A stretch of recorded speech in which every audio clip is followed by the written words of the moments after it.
In this episode, we will discuss the most impressive win from week number 10 in the NFL, the most odorous of losses, Mike Tyson, Jake Paul. Fight of the century.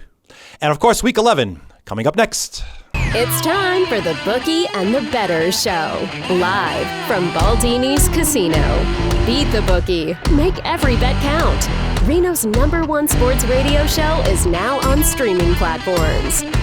Now, introducing the Bookie, Rob Kowalski, and the Bettors, Randy Weig and Nick Schulte. Welcome to yet another episode of the Bookie and Bettors Show. I am your host, Robert Kowalski, joined once again by my best friend, Nick Schulte. Hey, Rob, how you doing? I am well. We are here alone. Randy will be back soon. ASAP. We had a show that I wanted to discuss that was really NFL-centric because we've got a couple of games that I really wanted to focus on. But before we get to that, of course, we talked a little bit about what happened in the week previous. I want to take a look at that as well this coming week. And, of course, we looked at two games that I had an idea for. Lions, they beat the Texans 26-23 on Sunday Night Football as field goal, as time expired to wrap up Sunday's NFL action. Kansas City beating Denver by blocking a field goal as time expired, 16-14. Somebody made a deal with somebody to get that. From a betting perspective, once we knew that everything was all completed, favorites went 7-5 straight up on Sunday, but dogs led by covering 9-3 against the spread. Road teams led 6-5 straight up and against the spread with one neutral. Unders were the name of week number 10. 8-3-1 if you bet every single game under the total, Nick. Who ever wants to watch an under? It's watching paint dry. I understand.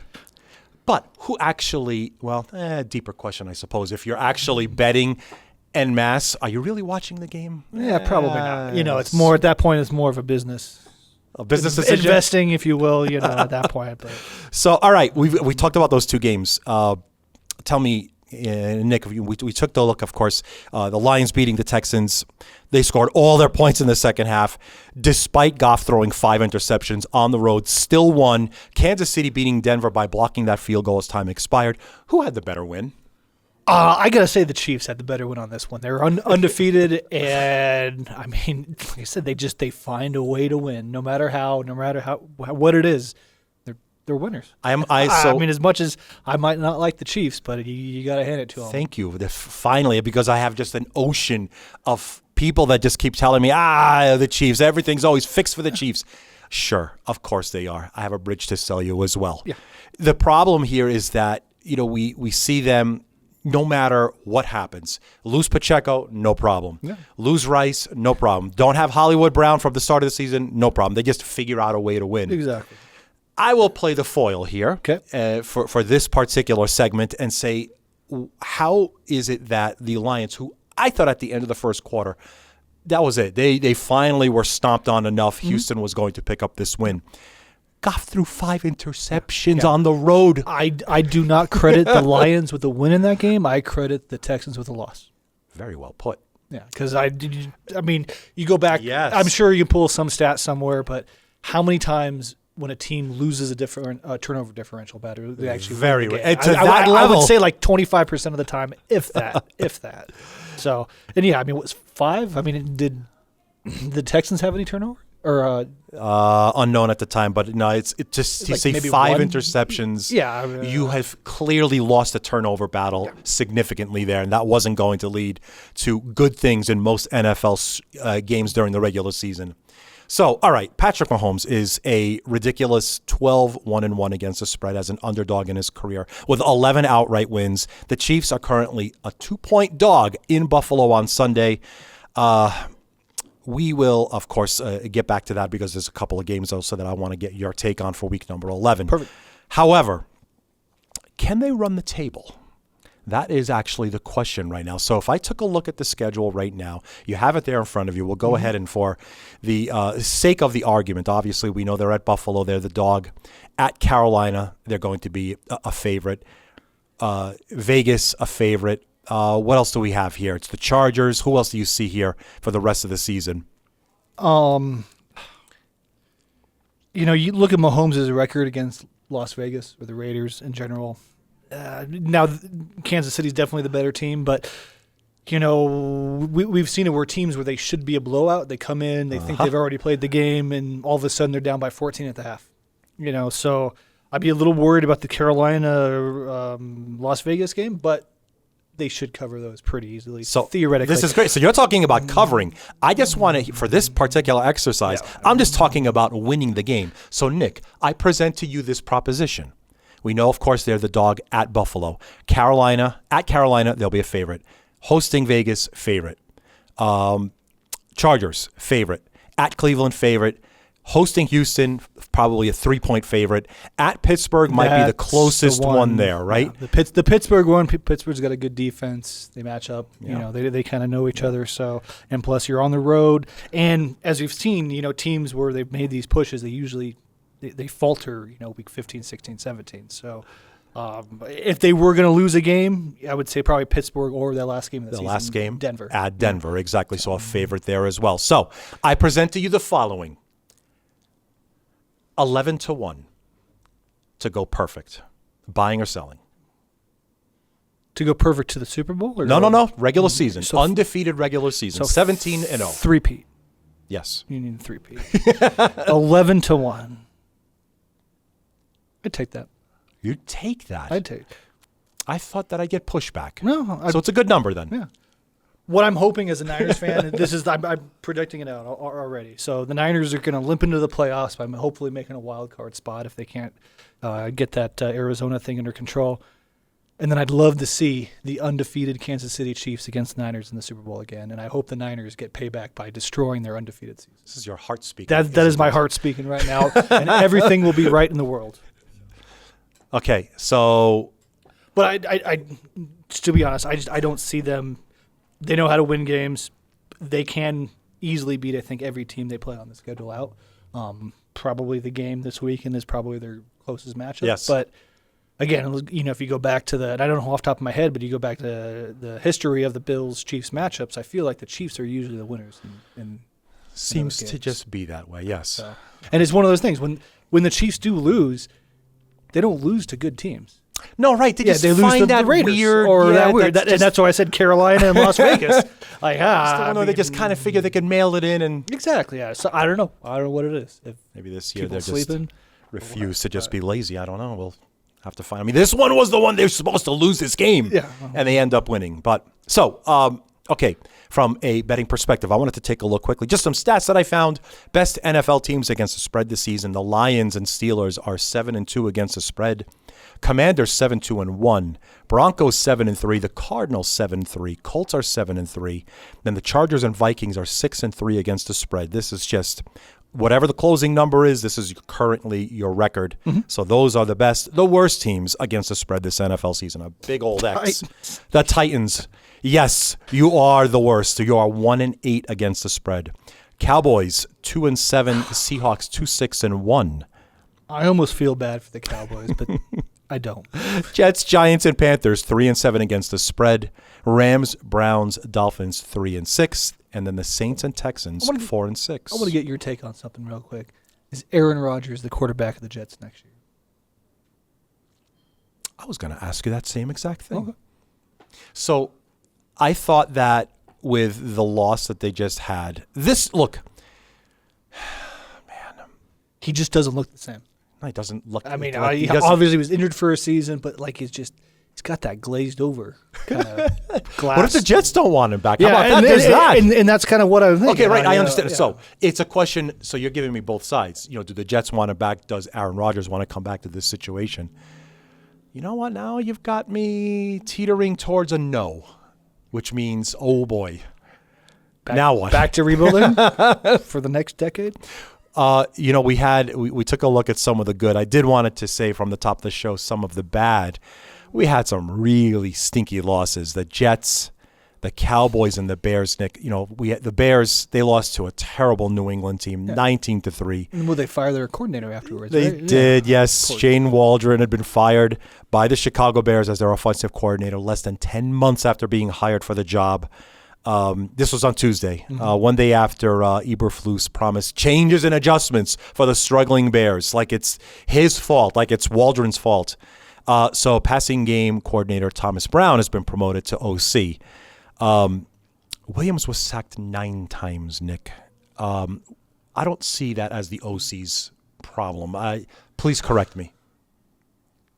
I mean, somebody's got to take the blame at the end of the day. Somebody's head's going to roll, and that's your job is to run the offense as the offensive coordinator. So, yeah. I mean, if it's not you, it's going to be the head coach, and he's not falling on his sword. So, but yeah, I mean, how many times have I said this? You see these young quarterbacks come in the league, and they get taken as their, high draft pick, and they have no line to block for them. And then you have the difference in speed going from college to the NFL has got to be insane. Yeah. We used to have maybe a half of a second. Now it's a quarter of a second, to the point where now they're baiting you to throw that because they're watching film on you. So you add all those things. And, I mean, it's probably the toughest game on the planet. And then you add a line that can't block for you.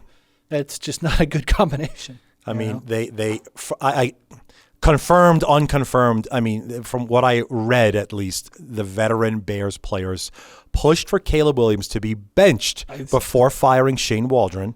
The players wanted former undrafted free agent Tyson Bagent to start instead of Williams. Mm-hmm. Even with Bagent, does this solve the Bears' problems? No. So this comes back to the the Dallas lost at home to the Eagles 34-6, but that was expected, right? We knew the Eagles were going to run. Mm-hmm. The Jets losing to Arizona 31-6. I don't know if that was expected. Anybody saw that coming. Yeah. But so let's stay here with this Bears team. Look, I mean, they could have had Caleb. They had right. So you have a choice of Caleb Williams, Jaden Daniels. You could have even had Drake May, right? So what's happening here? Is this just bad developing? Did you just new? Actually, Nick. Damn it, didn't we actually talk about this in the summertime when we said we have talked this about offensive line might not just be that good? Yeah. You were the one that was harping on betting the under in the season win total. And they're better than I expected them to be. I mean, I'll admit that. But, yeah, I didn't think they're going to – how many times have we seen these quarterbacks get drafted, they talk this big game, and then they just get their butt whooped the entire season, And, I personally – I have a pet peeve against somebody that, that doesn't have sportsmanship, if you will. I mean, if you're going to come out and you're going to talk. Okay, sure. And so I just – there was a lot of talk. I didn't like Caleb Williams from day one. I mean, the first article I saw is like, oh, whatever team drafts me, I need an equity stake in the team. It's like – you're not even drafted yet, But I get it. Nowadays it's all NIL and Instagram followers and everything else. So, I mean, the more engagement, the more money you're going to make. You're a brand. I get it. But they need some help, and they need to build the O-line. And, I mean, you've seen the reverse side, and he's kind of fallen off a little bit. But you look at Sam Darnold. He was with the Jets. Then he went to the Panthers, and then he was at the Niners. Maybe that changed a few things. But and then, obviously, they've kind of fallen off. But they were undefeated the first 5 games, 5-0. And nobody saw that coming. No one saw that coming. Everybody was selling on Jefferson because he didn't have a quarterback. So, clearly, people hate on Brock Purdy because they say it's a system quarterback. They hate on this person or that person. And you need to have a quarterback that plays to the style of your offense. But the most important thing is you need some time in that pocket. If you don't have time in that pocket, the first thing you're doing is looking at that D end running down at you, and you're not looking down the field. And you're not. Open. You're looking at rushing. Am I going to live through this next attack? Exactly. You start getting like Randy, take a page out of Randy. They get that happy feet, and just not good. So I think we'll see if they bounce back a little bit this weekend. But the fact that I did see that article that they wanted that other. I don't think the team is going to rally behind the new OC. Yikes, but we'll see. Fans. We'll see what happens. We'll see what happens. Okay. This Friday, and of course, lines brought to you by the Book at Baldini's every single time. Nick, 8 rounds, 2-minute rounds, Arlington, Texas, at AT&T Stadium. Mike Tyson and Jake Paul. Call it whatever you want.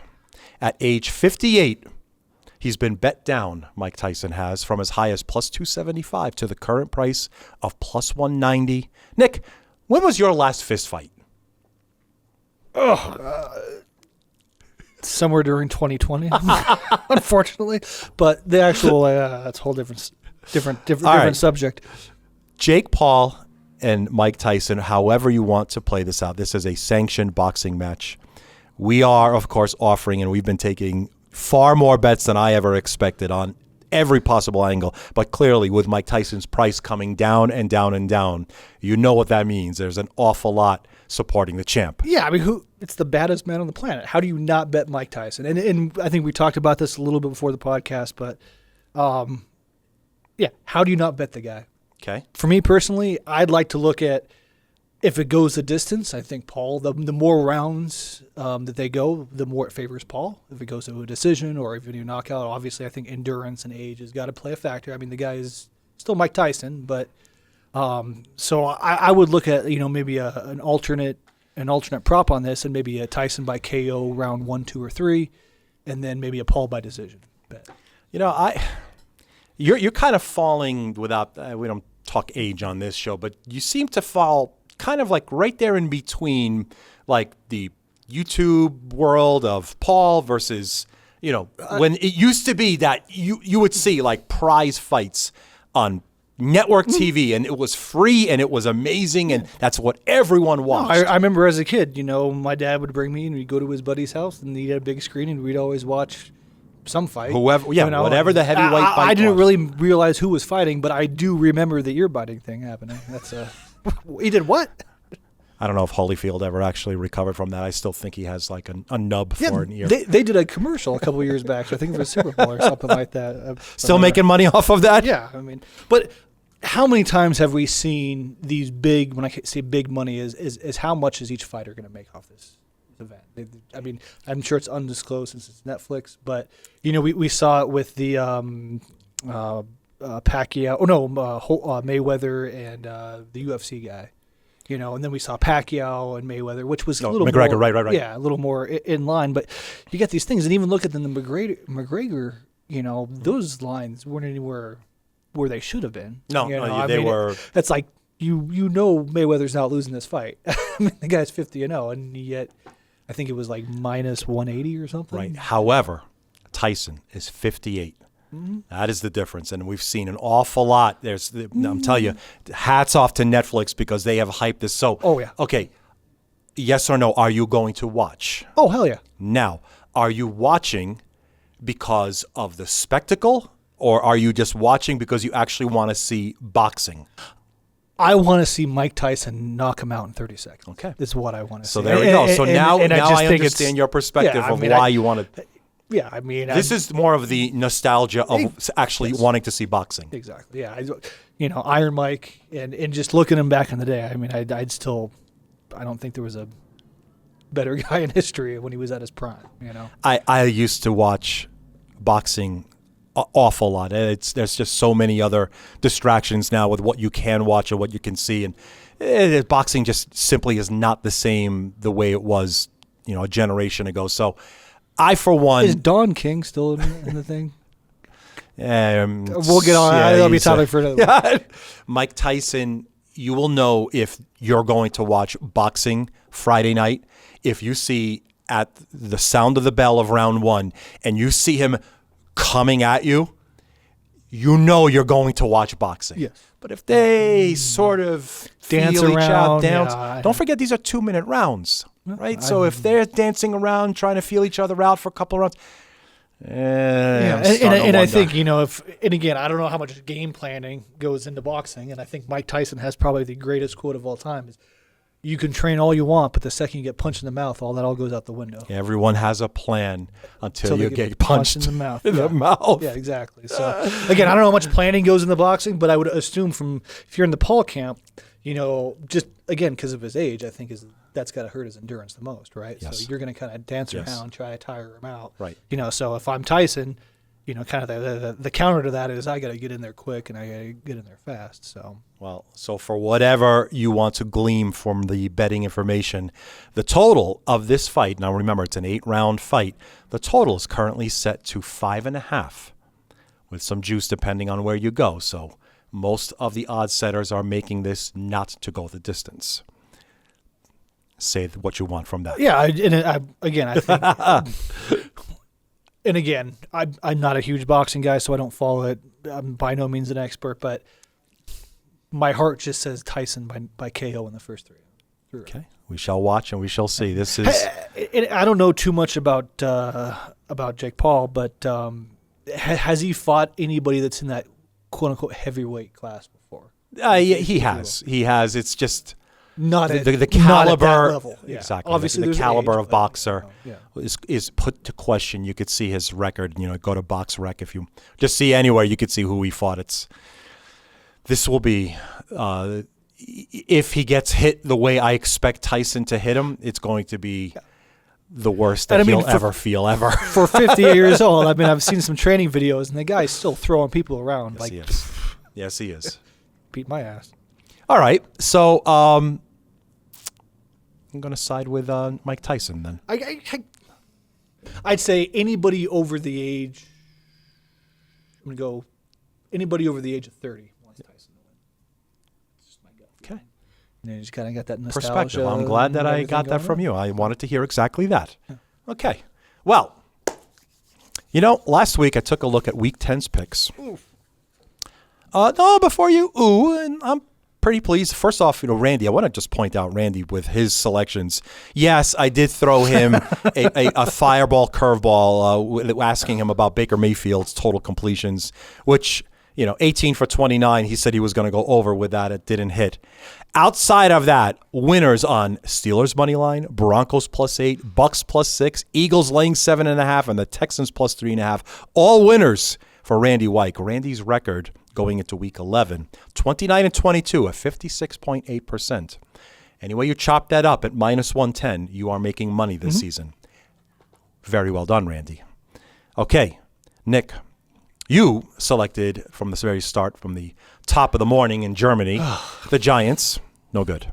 Steelers was a win. The Niners was a loss. But then you doubled down with an alternate spread, laying 11.5 also. I'm just going Brock Purdy's first start ever was against Tom Brady and the Bucs. They destroyed him.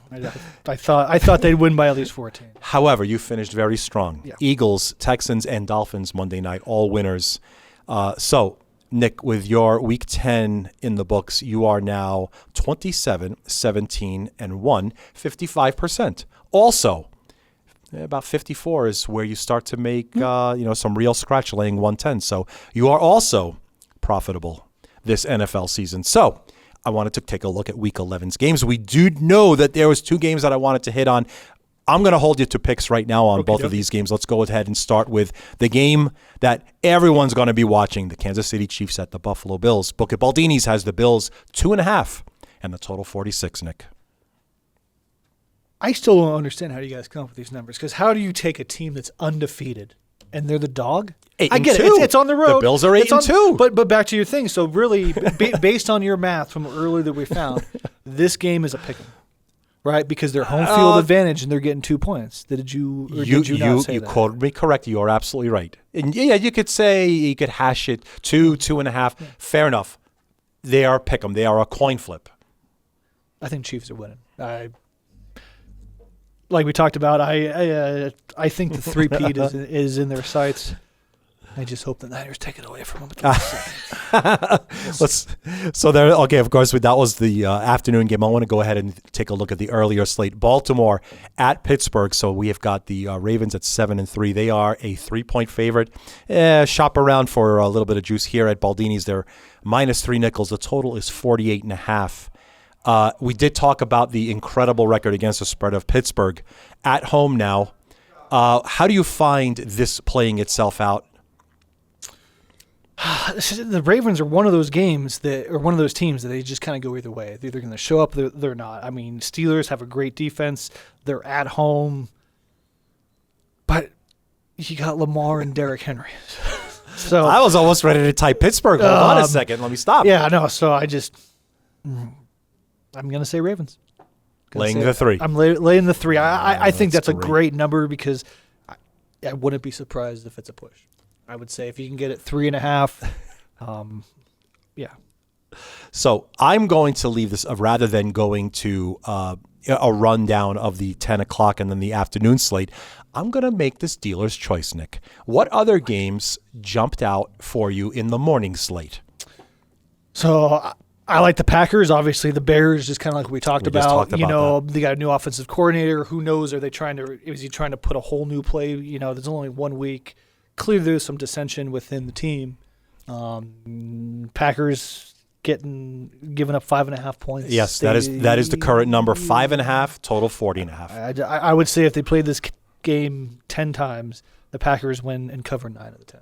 Okay, so laying 5.5 is Nick with the Green Bay Packers in Chicago after everything that we just talked about, the dismantling of the coaching staff, the offensive line failing them.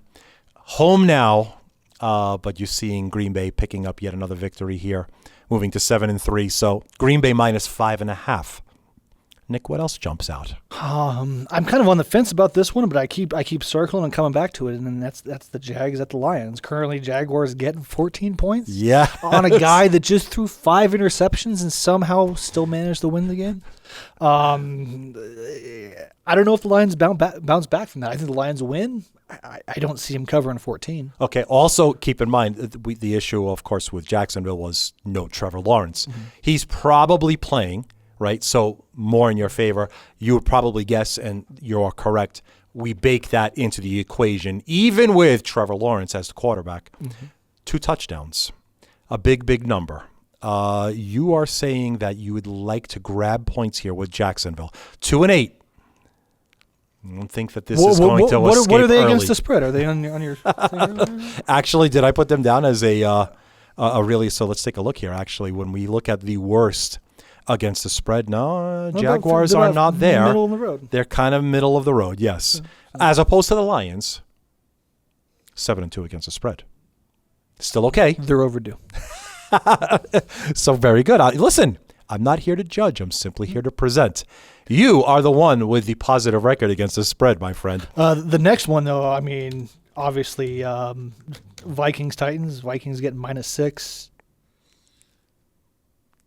Taking Vikings all day on this. Thank you. All right, I was going to say we just simply off of the stat. Yeah, I mean, Titans are 1-8. Let me pull the tray out of your oven. The trend is your friend. Yep. Tennessee is 1 win against every loss against the spread. They are the worst team against the spread. So Nick grabbing the Vikings at 7-2 on the road in Tennessee, laying 6 in Tennessee. Like we already talked about, I do like the Chiefs. I mean, anytime you can get an undefeated team getting points, I mean, how do you not bet that? Money line, though, you said. Well, no, I'm taking the points. I mean, it's only plus 115 at that point. It's not a huge. That's fair. You know, for me, unless I'm making 1.5 times my money, there's really take the points. Minor edit there, so Kansas City plus the 2.5, and I went ahead and documented that. Very good. I know where they were still up in the air, kind of back on a 10 o'clock game, but the Colts and the Jets. Yes, please. Colts getting 4 points against the Jets. And Richardson is back. So better, worse, or at par, do you think, with Richardson at quarterback? I'd say at par. You know, maybe even a little bit better, because if it is not working out, you can still maybe go the other way. But yeah, like, you know, the Jets got problems. Like we talked about, I don't foresee Aaron Rodgers being their quarterback next year. If he's not there, I highly doubt Adams is there. And, you know, everything. I think Garrett Wilson, you can just see his frustration on the sideline. So yeah, I think it's Colts plus 4. Colts plus 4. Okay, I'm going to take a look at one last game, and obviously it just, interestingly enough, dovetails to the evening game Sunday night at Baldini's. The Bengals had victory several times, including game at the very end. It was a real fun game, I do agree. It was back on Thursday where they just kept scoring, and Jamar Chase had himself just one of those Hall of Fame Haley's Comet events. How many receivers in NFL history have multiple 250-yard passes? I don't think many at all. Games. It might just be him. One. It's him. It's Jamar Chase. So with the result being what it is, look, you got to kind of compartmentalize that and put it aside. So they're at L.A., the Chargers, which I thought we'd see more passing, but they've turned into a running team. Yeah, you'd think not what I thought would be a Chargers MO. So the Chargers 1.5 in the total 48. How would you go here, Nick, on Sunday Night Football? I like the Chargers. Really? Please explain. I thought I had you the other way. I think if the Bengals would have pulled off the win last week, but I mean, if you play a close game that close and you put up that, I mean, Hall of Fame type of a game that, I mean, Burrow and him had, and you still don't come away with the win. I think it has the reverse effect of momentum. You go so far, and I think they're going to come out flat. Chargers, kind of back to that. The big thing I've seen with them is their ball control this year, right? Yes. So they're going back to the run game, time management. And I think that's kind of the Harbaugh MO. If you look at him, it's the guys knows football and how to build a team around football. So just with those two stats, and I mean Chargers -1.5, more or less a pick 'em. I think the Chargers. See, and I had it pegged the wrong way. I was going to say Chargers 2 to see if I would have gotten the best out of you, but no, you actually zigged when I zagged. Mm-hmm. I really thought you were going to take the Bengals here, but no, hey, listen, that's why I put up numbers. I feel bad for them because it's like, you get they're pros. They're fine. They lost. It was a bad loss. Yeah. It was. I've never played a professional sport at that level. I've played it, obviously, amateur levels. And I don't like losing. And so, again, to have a great game like that but still don't get the W, I think it does more harm. Okay. I think they'd have a better chance if they're blown out. Because now you know what you need to fix. What could they have done more in that game to win that game? No, they played a perfect game and still lost. A very good point. Yeah. So the Week 11 breakdown, it's 7 games that Nick jumped into, starting, of course, with Kansas City +2.5, laying 3 with the Ravens, 5.5 with Green Bay, catching 14 full points with the Jacksonville Jaguars, laying 6 with Minnesota, +4 with the Colts, and ending the night with the Chargers -1.5 Sunday Night Football. And, of course, for entertainment purposes only, the champ, Mike Tyson. I won't count that against your record, but we know we'll be watching. Okay. That's our show. Tyson by knockout. For this weekend. I hope everyone had a great time. If you liked what you saw, liked what you heard, don't forget to like and subscribe us here on YouTube and wherever you get your podcasts, whether it's Spotify or Apple or any place else. Thank you so much for spending some time with us. See you again next week. Thanks, guys. Thank you for listening to the Bookie and the Bettors Show. Don't miss out. Subscribe now and be the first to know when new episodes drop. Hit that subscribe button and join us.